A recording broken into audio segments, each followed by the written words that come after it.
Hola, ¿qué tal? Buenas noches. Bienvenidos al programa de esta noche de jueves en el cual, pues los titulares de la jornada tienen dos frentes abiertos. El frente sanitario y el meteorológico. En el sanitario hay novedades ya que la EMA, la Agencia Europea del Medicamento, ha dado luz verde a la vacunación de los más pequeños de la casa, de los niños entre los 5 y los 11 años de edad. Y es que en España, de hecho, los menores de 11 años son los que están acumulando una mayor incidencia, a 14 días por 100.000 habitantes, según los datos del Ministerio de Sanidad publicados ayer, muy por delante del siguiente grupo, que son las personas de entre 40 y 49 años. Por otra parte, y ya más en lo que se refiere a Asturias, el Servicio de Salud del Principado ha puesto en marcha de nuevo el plan de contingencia por la COVID-19 ante el previsible incremento en el número de hospitalizaciones por esta enfermedad. La Consejería de Salud ha detectado solo en la jornada de ayer miércoles 194 casos nuevos de coronavirus en la región, sin que eso sí se hayan producido fallecimientos por esta causa. Esto en lo que se refiere al frente sanitario, del que hablaremos dentro de un momento con el doctor Alain, al que creo que ya tenemos en Candás, al otro lado de la línea. En el frente meteorológico, el Principado ha procedido hoy mismo, esta mañana, al mediodía, a desactivar el plan de inundaciones a la vista de las previsiones meteorológicas y la evolución de los niveles de los ríos. Y si unimos ambos frentes, el sanitario y el meteorológico, ¿con qué nos encontramos? Bueno, con que los pacientes del Hospital del Oriente, Francisco Grande Cobián, en Arriondas, que fueron evacuados en la jornada de ayer ante la crecida del río, pues volverán al centro a lo largo del fin de semana. Como ven, viene repleto el día, viene cargado de información, cabecera y comenzamos.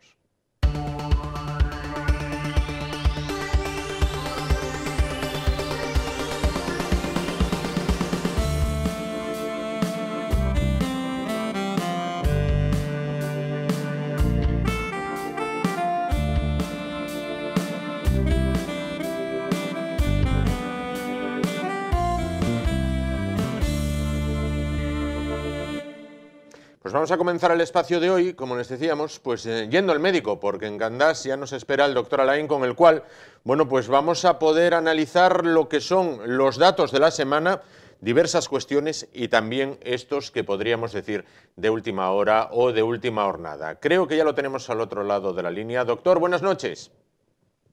Buenas noches, Juan. Buenas noches a ti y a todos los espectadores de Asturias Televisión. Buenas noches, por decir algo. Me dicen mis compañeras, Juan, te olvidaste de la ráfaga, pero es que con tanto contenido, con tanta cosa, pues ya prácticamente hay que entrar en materia, ¿no? Así que perdón por el olvido, pero estamos en ello. ¿Cómo vamos? ¿Cómo afrontamos esta semana? No sé si llamarla de recuperación, como decíamos en días anteriores o en semanas anteriores, o de recaída. Acepto el segundo término, Juan. Sí. De recaída. Sí. A todas luces de recaída. Los datos que acabas de dar al principio del programa reflejan claramente cuál es la situación. No tenemos un nivel de infectados tan alto en un solo día desde el mes de agosto.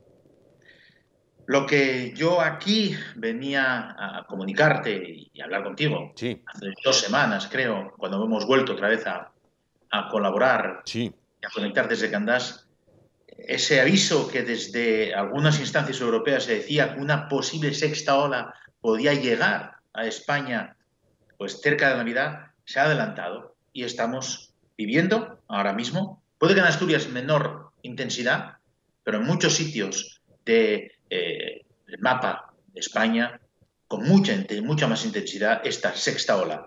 Navarra, País Vasco, estamos en ella. Claro. Bueno, vamos a valorar, vamos a ir por partes, vamos a valorar distintas cuestiones. Por una parte, ¿qué valoración nos puede hacer de esa decisión de la Agencia Europea del Medicamento de dar luz verde a la vacunación de los pequeños de 5 a 11 años de edad? Es una cosa que se llevaba tiempo investigando, ¿no? La posibilidad de justamente vacunar a los que por ahora no estaban vacunados. Han autorizado esa vacunación con la Pfizer, con una dosis menor, 2 pinchazos también, y están hablando de hacer ese tipo de vacunaciones en los centros escolares. De esa manera, lo que se pretende es, también poner barreras al contagio del virus, porque los pequeños si bien en su inmensa mayoría pueden padecer la infección por la COVID de manera liviana, por así decir, sí que es cierto que ellos mismos pueden ser un reservorio para contagiar dentro del núcleo familiar a gente que puede ser más sensible, ¿no? Claro. Entonces, es un paso más hacia lo que yo vengo anunciando aquí desde hace ya varias semanas. Atacar y acabar con una pandemia significa pues vacunar al 100% de la población mundial. Y los pequeños de casa forman parte de esa población mundial. Además, ellos salen de casa, están con otros niños. Sí.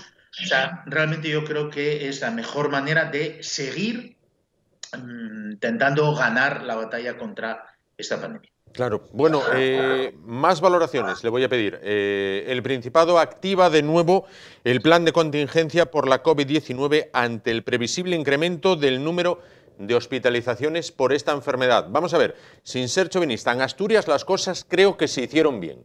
¿Esto es ir un paso por delante? ¿Valora bien esta medida? Exactamente. Cuando veas las barbas de tu vecino pelar, pon las tuyas a remojar, dicen, ¿no? Está claro. Si el País Vasco está bien cerca, tiene esos niveles de infección, aquí tenemos que prevenir ya. Yo incluso iría un poco más lejos, sería un poco más restrictivo en algunas medidas y eso sí, recomendaría a la población que usase lo que decimos aquí desde todas las semanas, que siga usando la mascarilla. Incluso en la calle, en sitios cerrados, por supuesto, en sitios pequeños con mala ventilación. Y eso sí, mira, yo he tenido esta mañana un pequeño incidente con una persona que en un edificio público entró por donde no debía de entrar. Sí. Y le llamé la atención. Y esa persona marchó roceando, como decimos en Asturias, ¿no? Y le tuve que llamar la atención, insistiendo en que una simple pauta de saber por dónde se puede entrar y salir puede parecer una bobada. Pero ese es el primer paso, el hecho de aceptar esas limitaciones bien pequeñas, bien pequeñas, mira de dónde venimos, de usar la mascarilla. Hay gente que todavía sigue teniendo la mascarilla por debajo de la nariz. Sí. Y la nariz por donde exhalamos también contagia. Y no solamente en lugares públicos. Mira, yo por desgracia tengo que decir una cosa con algunos pacientes que tengo en algún supermercado, que la gente en los supermercados no se porta del todo bien. Así que desde aquí yo quiero hacer un llamamiento a toda la gente, a toda la población, tenga la edad que tenga.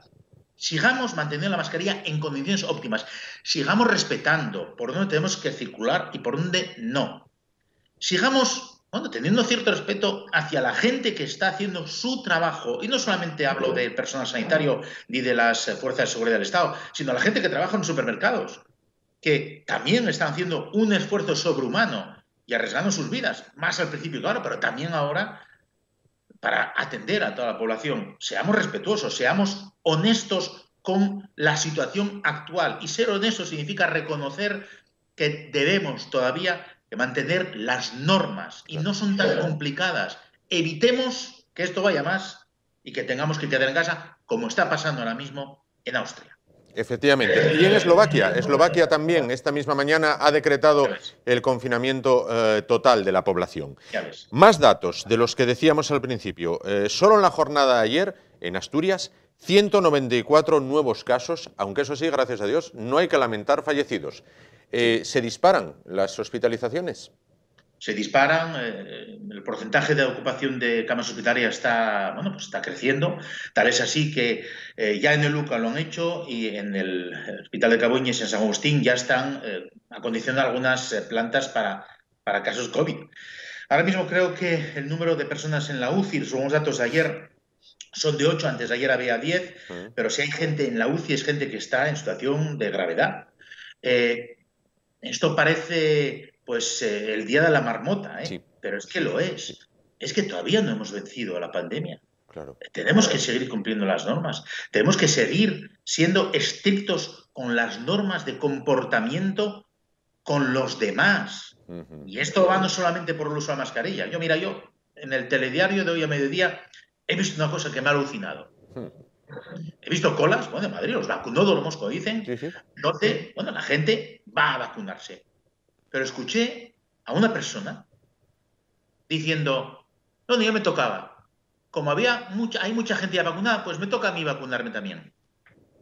Yo realmente no sabía tuve que mirar el reloj a ver si estábamos realmente a 25 de noviembre del 2021 o estábamos hace un año. No lo entendí muy bien. Claro. Pero hay gente todavía que tiene ese concepto. Sí, Gente sí. que todavía... Y eso que en España los niveles de vacunación son muy altos, ¿eh? En Asturias más todavía.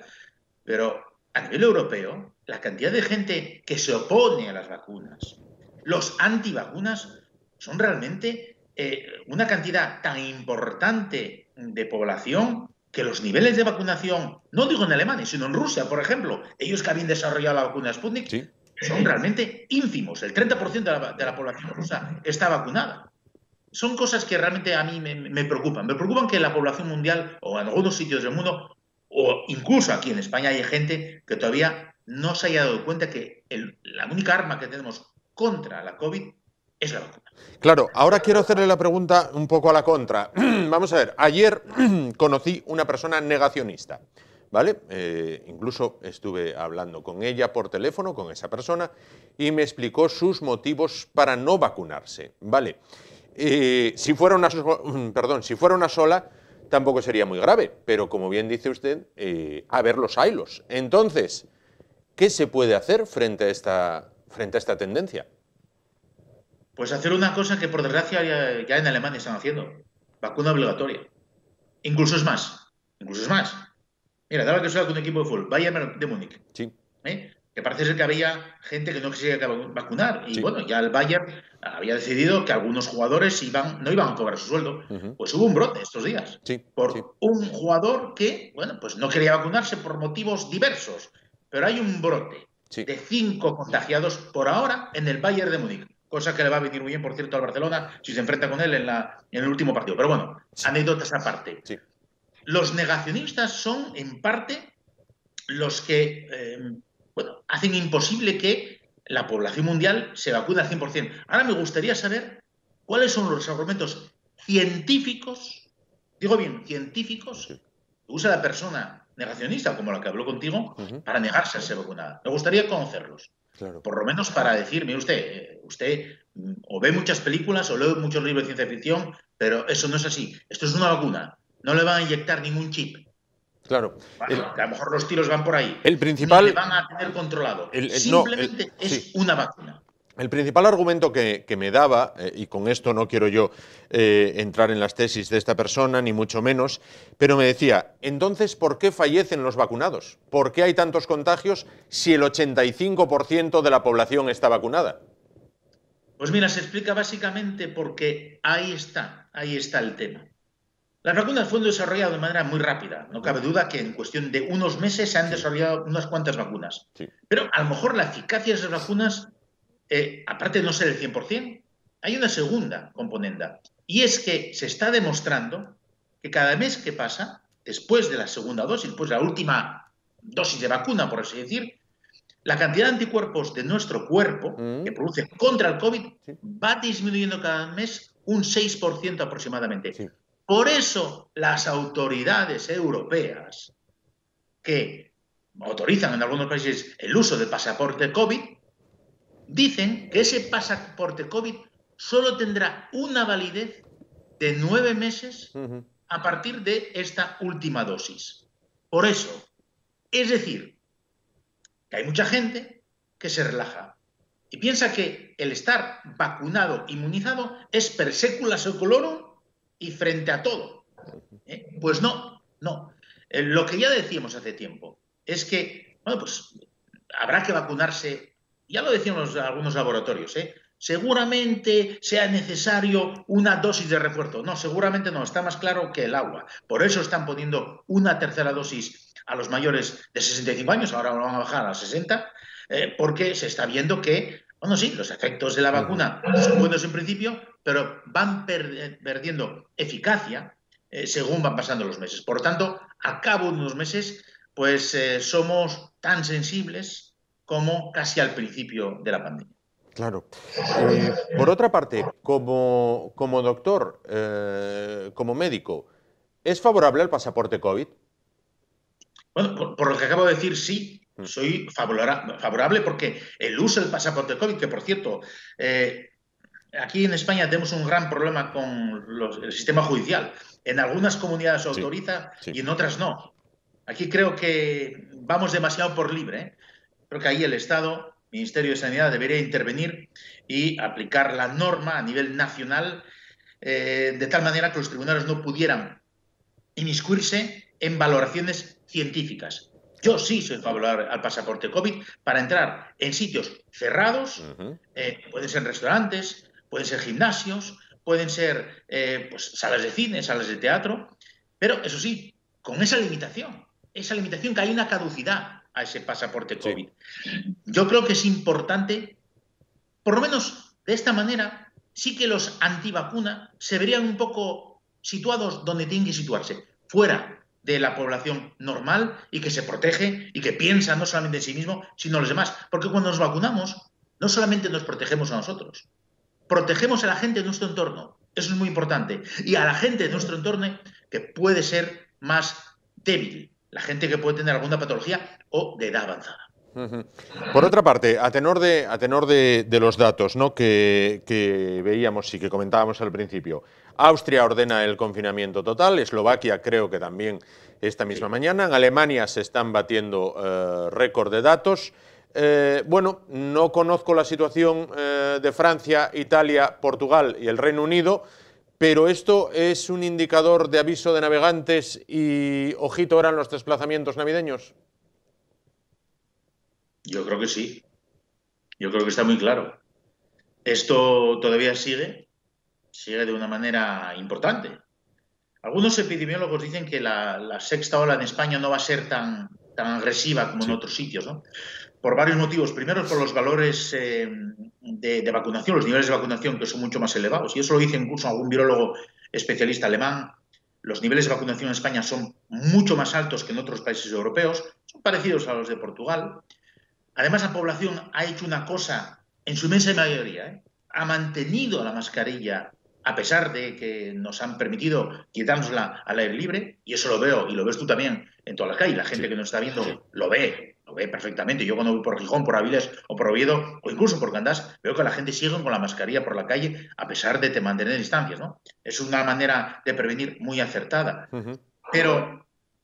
Pero yo no sé cómo puede evolucionar esto. A mí me está preocupando estas olas, estas fluctuaciones, porque realmente este virus no es igual que otro virus. A mí me da la impresión que es un virus muy diferente.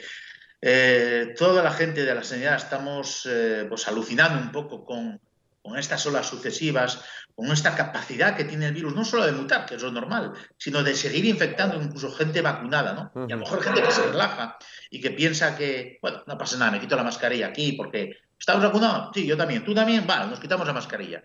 No, hay que prevenir, hay que seguir manteniendo las distancias, hay que seguir, ser precavidos, prevenir. Es que estoy insistiendo mucho en prevenir. Sí. Hay que seguir usando la mascarilla, hay que seguir hay que estar alertas todavía a lo que puede pasar. Yo, francamente, pensaba realmente hace unos meses que la mascarilla iba a desaparecer ahora en invierno. El gobierno, pues, dijo que no, y la ministra lo dijo hasta por lo menos la primavera. Yo creo que es un tema muy acertado seguir manteniendo la mascarilla, cosa que en algunos países europeos no se hacía, por cierto. En Francia enseguida se quitaron las mascarillas y en Alemania en algunos sitios también. Llamó la atención a Merkel. Por lo tanto, esa manera, esa costumbre que tuvimos de mantener la mascarilla en España es lo que a lo mejor nos está limitando el empuje de esa sexta ola. Efectivamente, ya más en lo privado, en lo íntimo, en lo de casa, ¿qué navidades nos esperan? Juan, voy a ser un poco gallego y te voy a decir, Eti, ¿qué piensas? Pues no lo sé. Sé lo que quisiera, pero no sé lo que me espera. Sé perfectamente lo que quisiera. Quisiera unas navidades como las del 18, como las del 17, como las del 16, etc., etc. Pero no sé lo que me espera. No lo sé, no lo sé. Pues te voy a decir eso mismo, yo tampoco. Pero con todo lo maravilloso que lo veía hace unas semanas, tengo dudas. Tengo muchas dudas. Claro. Y yo, a esas alturas, ahora mismo, al día de hoy, si me preguntas cómo veo las navidades, las veo mal. Las veo mal a día de hoy. Claro. Esperemos que estas medidas que se están tomando en Asturias y a nivel nacional, pues nos permitan vivir las Navidades. Falta un mes, talmente. Queda un mes, queda un mes para Navidad. Un mes. Yo creo que es poco tiempo, ¿eh? Claro. Yo creo que es poco tiempo. Bueno. Yo, por lo menos en mi entorno familiar, y es la noticia, la primicia que te doy aquí ahora mismo, Sí. voy a decir a mi familia que mejor vivamos las Navidades como el año pasado. Así de claro que soy. Bueno. Esperemos que me esté equivocado, pero no, yo no me fío. Claro. Este virus es muy especial, Juan. Es muy especial. Bueno, para finalizar, quiero enlazar esta entrevista con la siguiente. Le digo el titular prácticamente y luego le hago la pregunta. La Universidad de Oviedo estrena 6 salas de lactancia para la extracción y conservación de la leche materna. ¿Cómo de importante es la leche materna para el desarrollo del bebé? Es fundamental. Es el primer contacto entre la madre y el hijo y es la mejor manera de que el niño, el bebé, reciba de la madre pues anticuerpos y vitaminas y toda una serie de factores que la leche de vaca no da, ¿no? Claro. La lactancia materna ha sido una cosa en su momento bastante denostada. Incluso la liberación de la mujer hizo que muchas de ellas dejaran de amamantar a sus hijos, pero yo creo que es muy importante y esas salas previstas, esta manera de recuperar, es muy positivo para algunas mujeres que tampoco pueden dar de mamar a sus hijos por diversos motivos fisiológicos o anatómicos. Es muy importante, es muy importante. Ahí vamos un poco más allá en hacer que la medicina sea también humana, cercana, y el hecho de poder recuperar leche materna, diría de verdad, pues para amamantar a algunos niños es muy importante para el bienestar de esas criaturas que entran en este mundo nuestro que vive una época tan sumamente peculiar, ¿no? Pues doctor, con esta valoración, con esta opinión, la cual comparto plenamente, como no podría ser de otra manera, llegamos al final. Bueno, hay que tener esperanza, queda un mes, vamos a hacer un poco como los malos estudiantes, apretar, apretar, apretar, en el último mes a ver si llegamos a la recuperación. A usted y a mí todavía nos tocó recuperación, a los escolares de ahora ya no, y podemos salir adelante. Sí, pero tenemos que hacerlo todos, ¿eh? Sí. Todos, absolutamente todos. Sin duda, sin duda. Todos a una, todos a una. Sin duda. Porque si no vamos todos juntos en esto, si alguno todavía piensa que ¿para qué voy por aquí? ¿Para qué me voy a poner la mascarilla? ¿Para qué me voy a vacunar a estas alturas de la película? Pues casi estoy por decir apaga y vámonos. Así que mantengamos la luz de la esperanza, la fe es lo último que se pierde. Fe, positividad, sabes, yo soy muy positivo siempre, pero mensaje de usen la cabeza. Sean sensibles a los mensajes de los sanitarios y sean tolerantes, o mejor dicho, intolerantes con aquellos que no piensan ni siquiera en sí mismos. Tenemos que parar esta pandemia, pero eso lo hacemos todos juntos. La Navidad, el resto de la vida, el resto del año está ahí y hay que vivirlo intensamente, pero con prudencia. Sin duda, con responsabilidad. Como siempre dice nuestra compañera Carmen, disfruten con responsabilidad, en este caso. Pues muchísimas gracias, doctor, por estar con nosotros. Buenas noches, un saludo desde Candás para ti, para toda la gente que trabaja en las Asturias y para todos los asturianos y asturianas que nos ven y que nos hacen caso, lo sé, a través de toda Asturias. Pues para ellos va el saludo. Gracias por estar con nosotros. Nos vamos muy rápidamente a publicidad y a vuelta, pues vamos a hablar precisamente de lo que hablábamos con el doctor. La universidad pone en marcha salas de lactancia. ¿Ampliamos el tema? Bueno, pues a vuelta, tan solo unos minutos. Hasta ahora.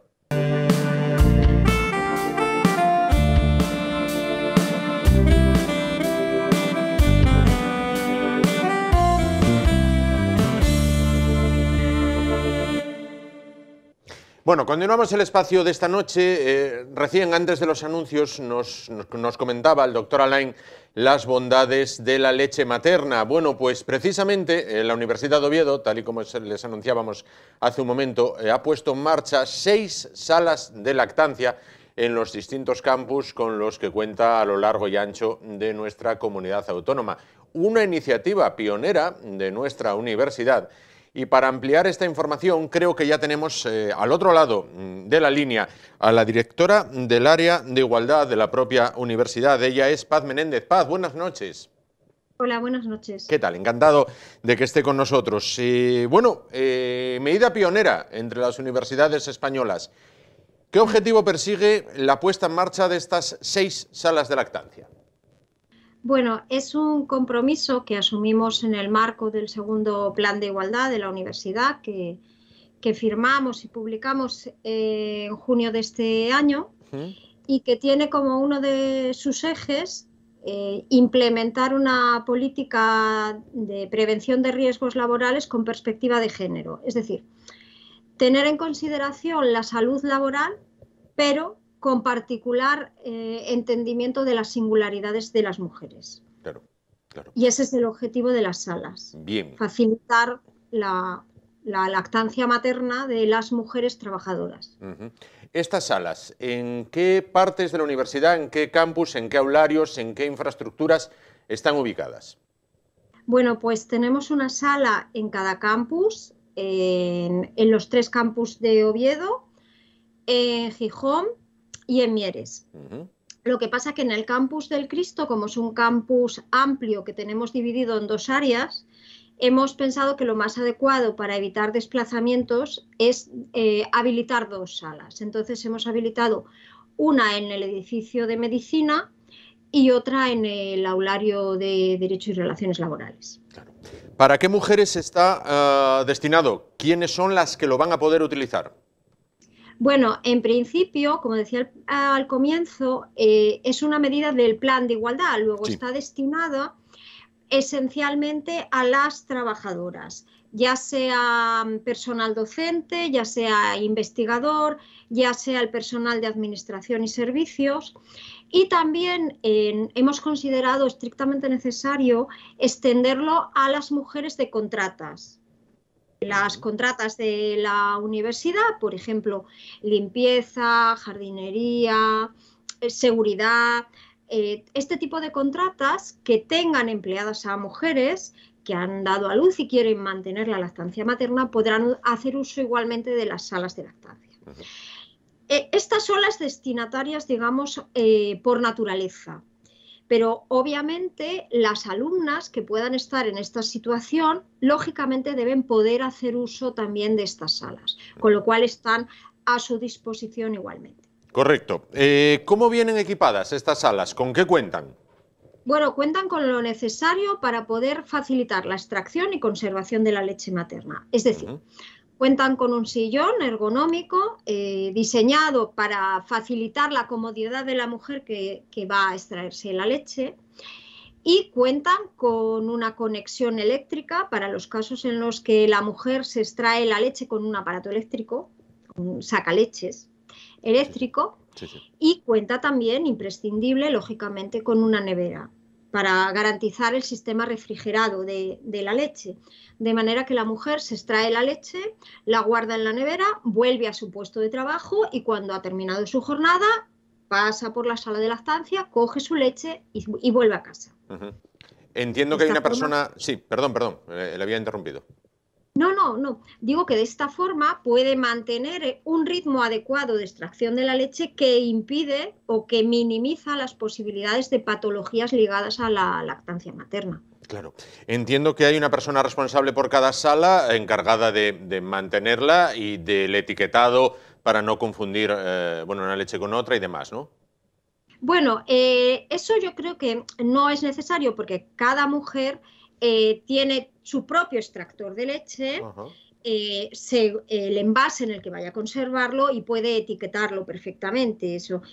Ponemos a disposición etiquetas en su caso para que puedan identificar su propia leche y cada sala tiene a una persona en conserjería que tiene las llaves. Perfecto.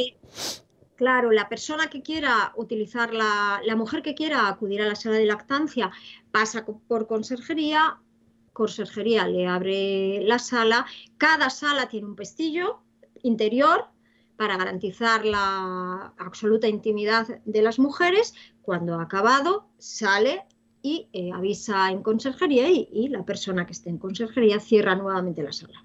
Correcto. ¿Cómo nace la iniciativa? ¿Cómo nace la idea de ponerlo en marcha? Porque tengo entendido, usted me corregirá si me equivoco, que son la primera universidad española que lo pone en marcha, ¿no?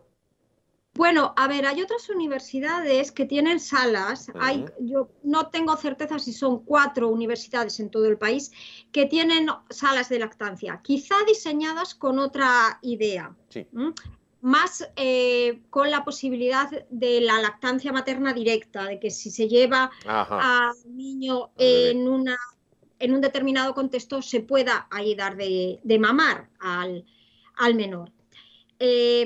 Somos pioneros en el sentido en el que se ha querido hacer una apuesta clara por lo que decía al principio, ¿no? Por la prevención de riesgos con perspectiva de género. Y en ese sentido, las salas se integran entre otras medidas con perspectiva de género que también hemos adoptado en materia de prevención de riesgos. Fue una iniciativa, un compromiso del equipo rectoral con la perspectiva de género a todos los niveles y a este particularmente. Quizá porque yo que asumí la dirección tengo una especial predilección y preocupación por la conservación y el mantenimiento de la lactancia materna, porque ésta se prolongue el mayor tiempo posible, quizá porque lo he sufrido en carnes propias, pero sí que entiendo que hay que poner todos los medios para que las mujeres puedan ejercitar este derecho a mantener la lactancia materna el mayor tiempo posible y en las mejores condiciones posibles. Si una mujer tiene que elegir entre mantener su actividad laboral o mantener la lactancia materna, probablemente mantendrá la actividad laboral. Sí. Entonces, ¿qué es lo que tenemos que hacer? Pues hacer que no sea necesaria esa elección, que sea conciliable, compatible, de un modo muy sencillo, y me gustaría que las empresas asturianas viesen en esto un mecanismo muy fácil de hacer conciliables las dos situaciones que de otro modo no son conciliables en ningún caso. Claro. Bueno, si esto lo exportáramos, como bien dice usted, desde la universidad hasta las empresas, me imagino, bueno, sobre todo las empresas grandes, el gasto entiendo que no desbarajusta una cuenta de resultados. Pues mire, le voy a decir que el gasto está por debajo del mínimo.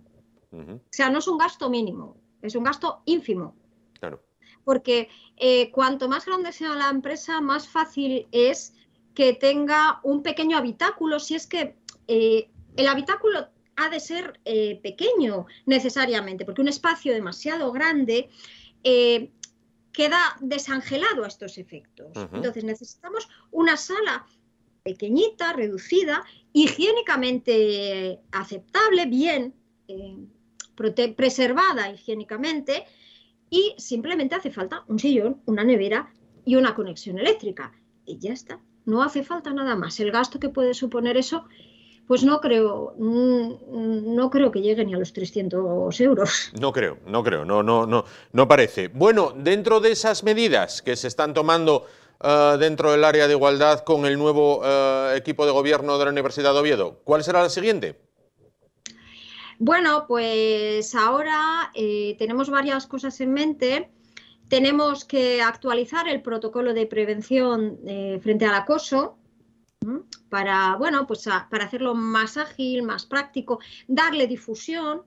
El acoso se está convirtiendo preocupantemente en un tema del día a día y entonces queremos actualizar ese protocolo, queremos que la comunidad universitaria lo conozca, difundirlo, explicarles cómo se utiliza, para qué funciona.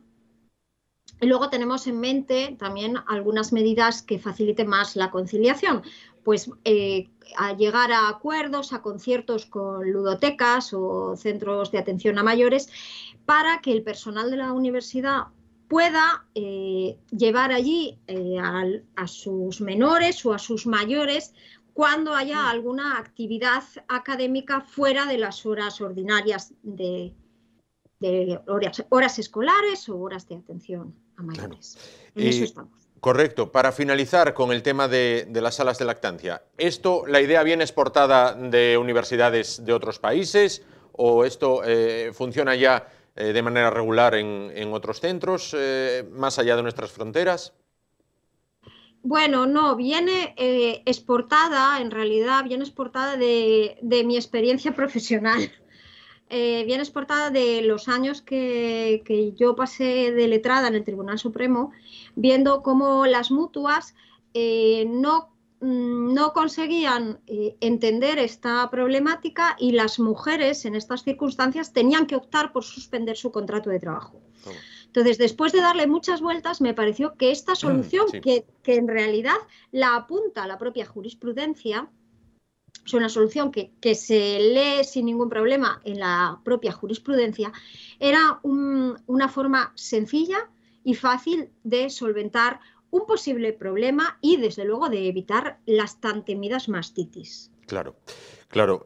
Pues Paz Menéndez, directora del área de igualdad de la Universidad de Oviedo, enhorabuena por esta iniciativa que ayuda, bueno, pues al mantenimiento de esa conciliación de la vida laboral y familiar, por esa puesta en marcha de esas 6 salas de lactancia en los campus, en los 3 campus con los que cuenta la Universidad de Oviedo. Muchísimas gracias por atendernos esta noche.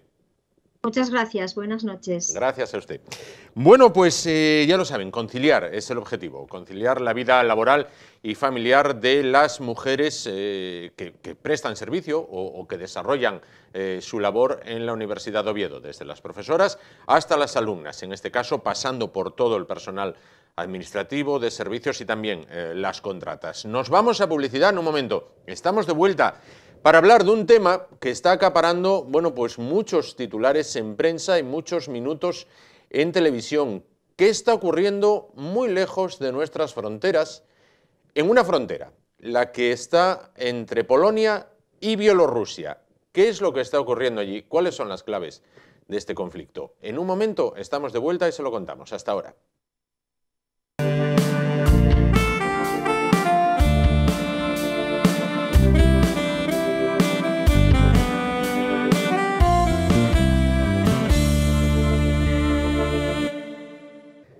Se lo anunciábamos antes de irnos a publicidad. Vamos a hablar a continuación de ese tema, bueno, pues que tanta polémica concita, ¿no? Durante los últimos días y que vemos en los telediarios. ¿Qué está ocurriendo en la frontera entre Polonia y Bielorrusia, donde se amontonan, donde se hacinan pues miles de refugiados procedentes de Siria, procedentes de Irak, procedentes de muchas partes del globo, queriendo entrar en Europa, en su ansiada Unión Europea, en esa tierra paraíso que es para muchos, o que consideran muchos que es, y luego se dan de bruces con la realidad, lo mismo que pasa con las pateras que llegan a España, ¿no? Bueno, este es el objeto de la entrevista que vamos a mantener a continuación en nuestro paseo por la historia.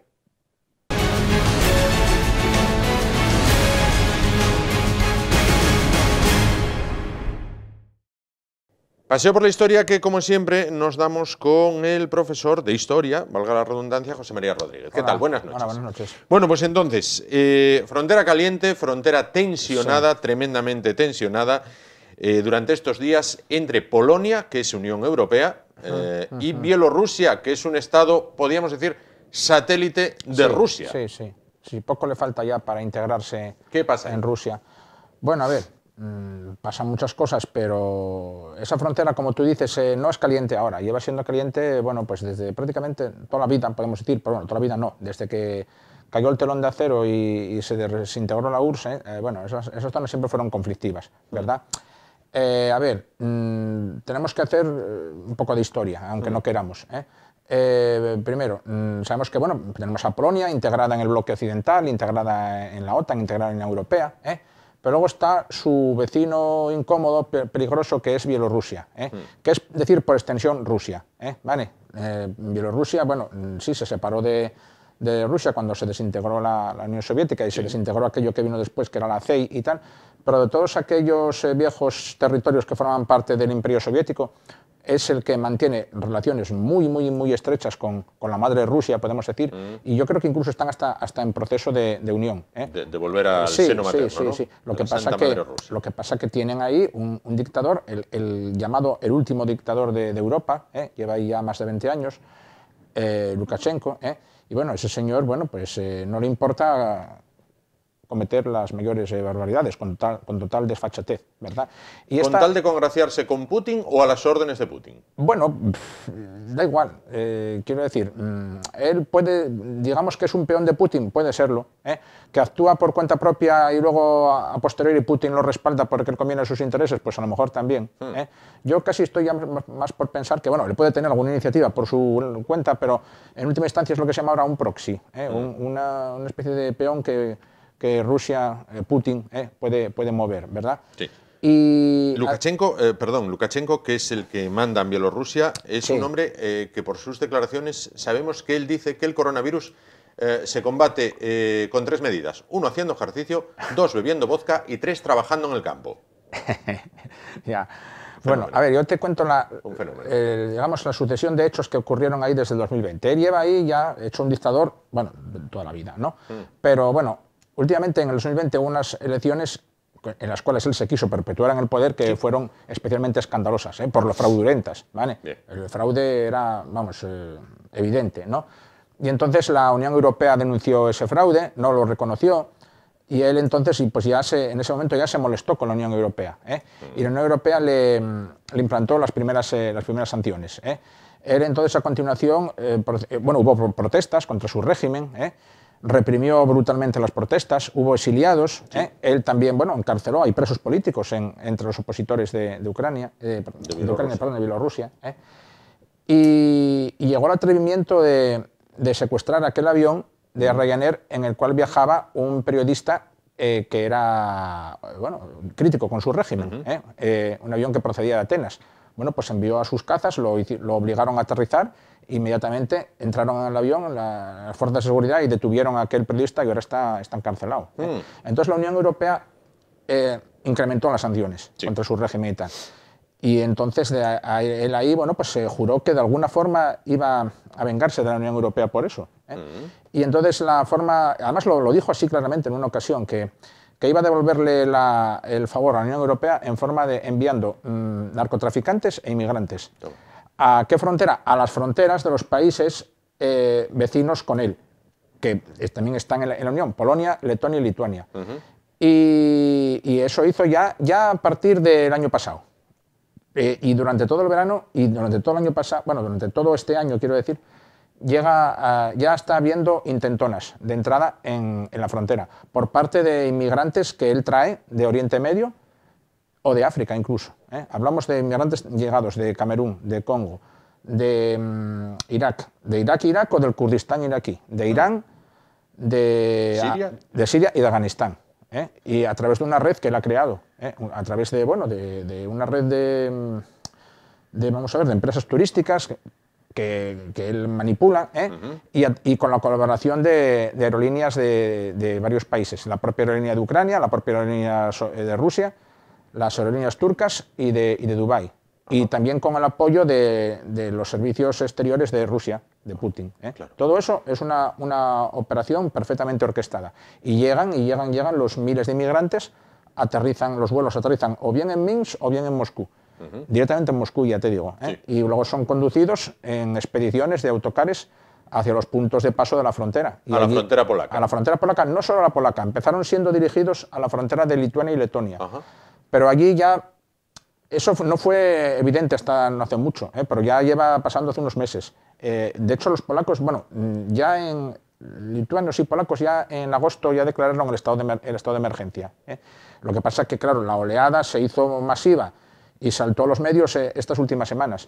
Pero bueno, ya te digo, desde el verano, en el último año creo que hubo 30.000 asaltos a la frontera y del verano acá 17.000. ¿Y Polonia dice no? Polonia dice no, sí, Polonia dice no. Y bueno, traslada su ejército ahí a la frontera. Primero dijeron no Letonia y Lituania y ya levantaron un primer muro por su cuenta, sin esperar el apoyo de Europa ni de nadie. Y entonces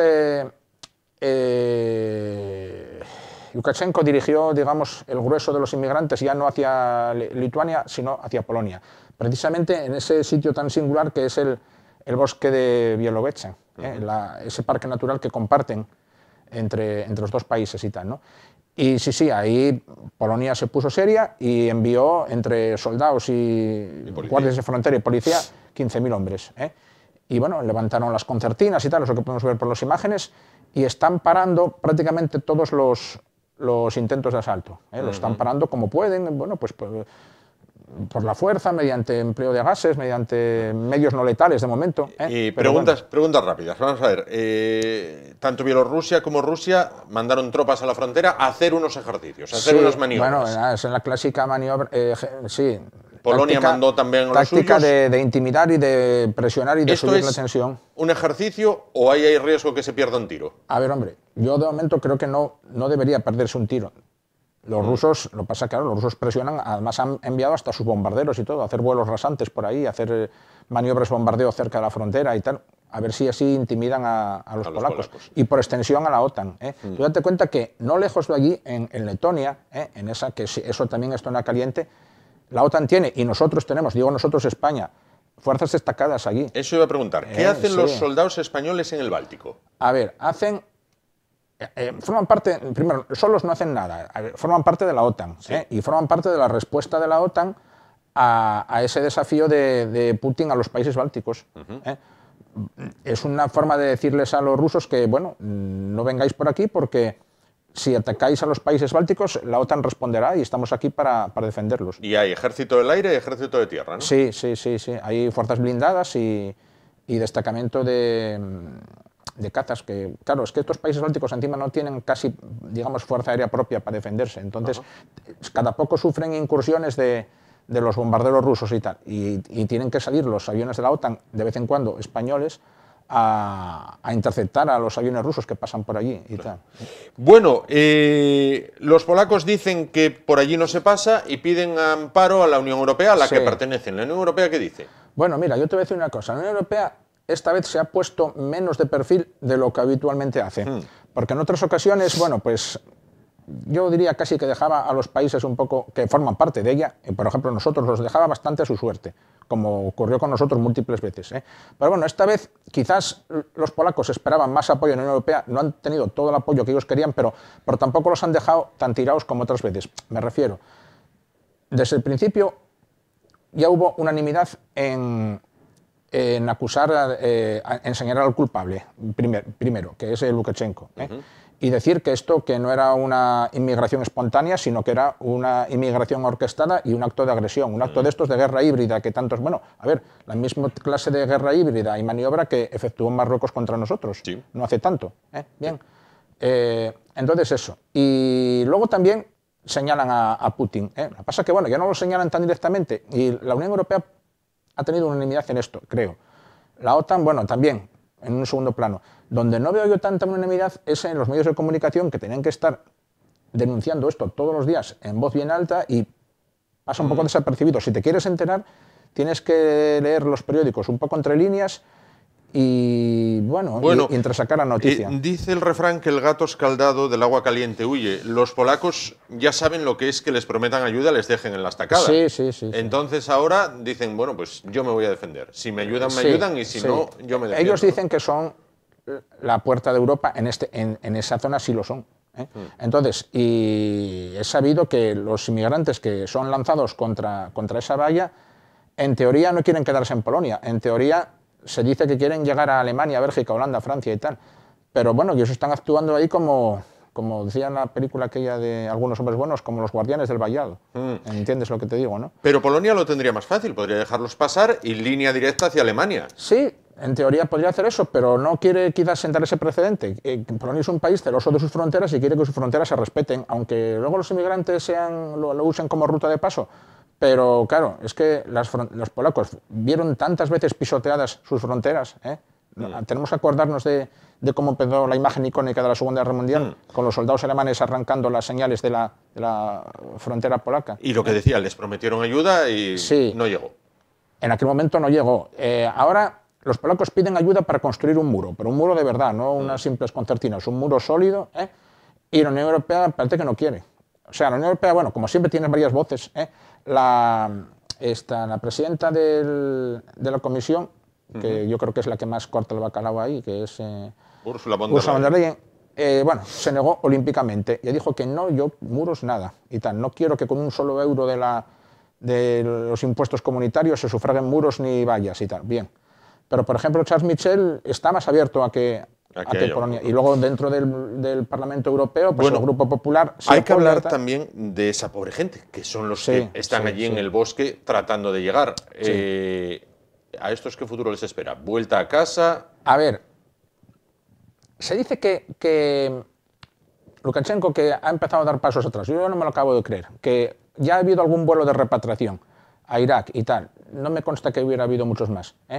Los que están ahí, ahora están ahí atrapados un poco en tierra de nadie, porque ahora, de momento, están a merced de que el régimen de Lukashenko los alimente de alguna manera o no. Al final, yo creo que los miles que están ahí, tarde o temprano van a terminar entrando en Europa por una vía o por otra. Si no es por la frontera polaca, habrá ahí algún acuerdo bajo la mesa y pasarán. Lo que está haciendo ahora más o menos bien la Unión Europea es redoblando las sanciones sobre Lukashenko y sancionando y amenazando a las compañías aéreas que los traen. Amenazándoles de que a lo mejor no pueden volar hacia Europa. Por ejemplo, son aerolíneas importantes algunas. Decía, creo, el escritor Arturo Pérez Reverte que cuando cayeron tiranos como Saddam Hussein, Gaddafi y otros, dijo, estos eran, y cito literalmente, unos cabrones, pero eran nuestros cabrones que protegían la entrada, eran los centuriones del muro. Eran mala gente, pero eran los que había, aquellos cayeron y ahora lo que no se quería en Europa ya no tiene puertas para entrar. ¿Polonia es la última frontera que queda ahí? A ver, Polonia, como te decía antes, es el valladar de Europa ante Rusia, vamos a decirlo claramente. Y es así.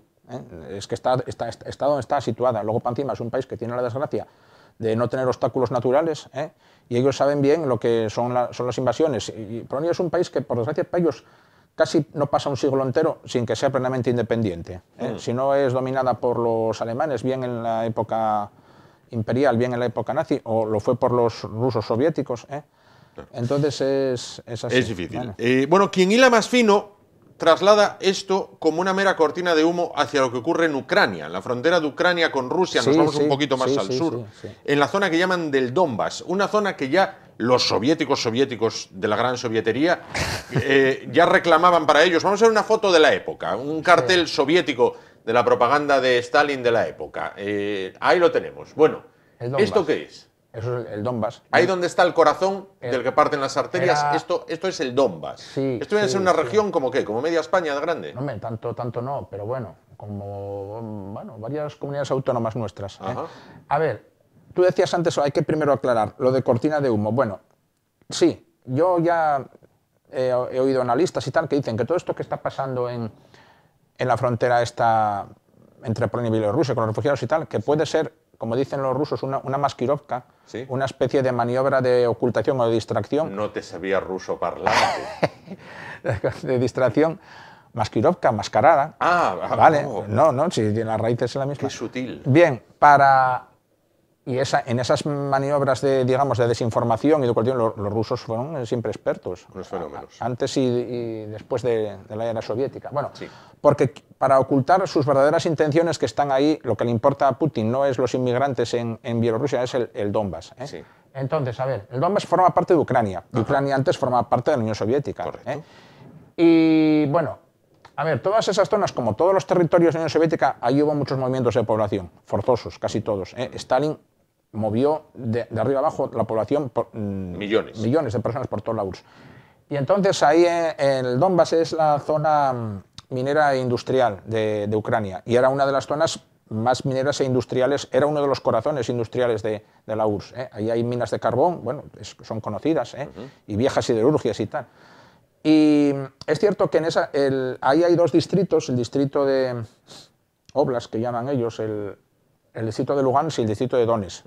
Y están muy poblados. ¿Por qué? Porque allí Stalin metió, pues como hacía Chel siempre, a la fuerza, calzador, a miles y miles y miles de pobladores de toda Rusia. Entonces esa gente son de origen ruso, antepasados rusos, su lengua materna es el ruso, y claro, contrastan ¿con qué? Con la población local, rural, que es ucraniana de toda la vida, y el resto del país, que bueno, sí, son más o menos todos ucranianos. ¿Viene a ser un caso de los Sudetes? Bueno, puede ser. Vale. A ver, algunos los metió Stalin, otros ya habían llegado antes de en tiempos de los zares de forma más o menos espontánea, bueno, porque ahí había trabajo, porque ahí había industrias y minas y tal. Vale. Y bien, y luego se produjo la desintegración de la Unión Soviética y estos dos territorios quedaron dentro de Ucrania. Vale. Y bueno, pues ahí, claro, pues ellos, esas minorías empezaron a dar algún tipo de problemas y todo estalló en el 2014, cuando hubo una rebelión contra el gobierno de Kiev, ucraniano, y ellos decían querer declararse repúblicas independientes, y empezó una guerra ahí. Esas eran el Donbass era esos dos territorios separatistas con respecto al gobierno de Kiev. Y los rusos, bueno, pues apoyaban ahí, claro, apoyaban a esas repúblicas. De hecho, se dice que Putin, para estimular ese separatismo y para justificar una posible intervención rusa en defensa de sus nacionales, pues repartió gratuitamente 600.000 pasaportes rusos entre esa población para decir, bueno, pues yo ahora tengo ahí 600.000 nacionales. Claro. Y llegado el momento, me reservo el derecho de ¿qué? De intervenir con la excusa de que yo tengo que ir a defender a mi gente y tal. A mi gente. Y entonces, a ver, Rusia ya se apoderó de una porción de Ucrania, Crimea, y lo hizo ahí, vamos, mediante una política de hechos consumados. Metió ahí el ejército de forma también, digamos, sí, enmascarada, oculta, aquella la invasión de los hombrecillos verdes que se dijo. Y ahora mucha gente se teme que todo este jaleo de la frontera polaca, que sea una maskirovka, ¿para qué? Para que él lance el último zarpazo sobre el Donbass. Y luego hay una realidad, que hay una concentración de tropas que no se puede ocultar, de 114.000 hombres y material pesado, artillería, carros y todo rusa en la frontera, que está presionando a Ucrania. Con Ucrania, no con Ucrania. Con Ucrania. Y entonces, bueno, a lo mejor, ¿qué objetivo pretende eso? ¿Una invasión en toda regla? Es una hipótesis. ¿Una invasión para apoderarse de una porción de Ucrania? O es otra hipótesis. ¿O simplemente amenazar y desestabilizar e incluso derribar así mediante esa desestabilización al gobierno de Ucrania? Que también. O poner a prueba el apoyo de la OTAN y Estados Unidos a Ucrania, también. Claro. Bueno, pues el tiempo nos dirá lo que ocurrirá y podremos contárselo, sin duda. Mientras tanto, la realidad es esa concentración de tropas en la frontera ruso-ucraniana, esa concentración de refugiados, que son los que menos culpa tienen, a fin de cuentas, hombres, mujeres y niños, en los bosques fronterizos entre Polonia y Bielorrusia, y mientras tanto Lukashenko recomendando tomar vodka, hacer ejercicio y trabajar en el campo para acabar con el coronavirus. Bueno, cada cual tiene su receta. Muchísimas gracias por estar con nosotros esta noche y aclararnos esto que queda tan lejos, pero donde también hay presencia española con esa tropa en los países bálticos, en Lituania y en Letonia. Nos vamos, volvemos el martes, será a partir de las 10 de la noche, como siempre, aquí en el IEDES Asturias Televisión, en Telecable. Hasta entonces, gracias por su atención, ánimo y adelante.